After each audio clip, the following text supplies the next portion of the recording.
चलिए ज्वालामुखी की उस धूल पर एक नजर डालते हैं जो अब भारत पहुंच रही है। देखिए, हुआ ये है कि एक 12,000 साल पुराना ज्वालामुखी फट गया है और उसकी राख अब सीधे हमारे आसमान की तरफ आ रही है। इसका असर हमारी फ्लाइट्स पर और जमीन पर हम सब पर पड़ रहा है। तो पहली बात, ये जो हाईली गुबी नाम का ज्वालामुखी फटा है ना, इसका विशाल धूल का गुबार सीधा भारत की ओर बढ़ रहा है। दूसरा, इसका सबसे बड़ा और फौरी असर पड़ रहा है हवाई यात्रा पर।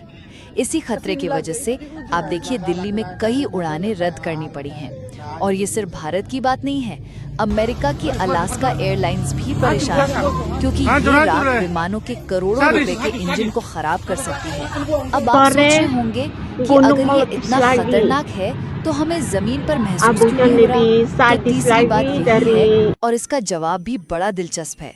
असल में ये राख हमसे बहुत ऊपर है, करीब 45,000 फीट की ऊंचाई पर, मतलब ठीक उसी जगह जहां हवाई जहाज उड़ते हैं। और यही वजह है कि दिल्ली के लोग, जो पहले से ही प्रदूषण, भूकंप और ठंड से परेशान हैं, इसे एक और नई मुसीबत मान रहे हैं। तो कुल मिलाकर ये ज्वालामुखी की राख एक ऐसा अदृश्य खतरा है जो ऊंचे आसमान में यात्रा को प्रभावित कर रहा है और जमीन पर लोगों की चिंताओं को और बढ़ा रहा है।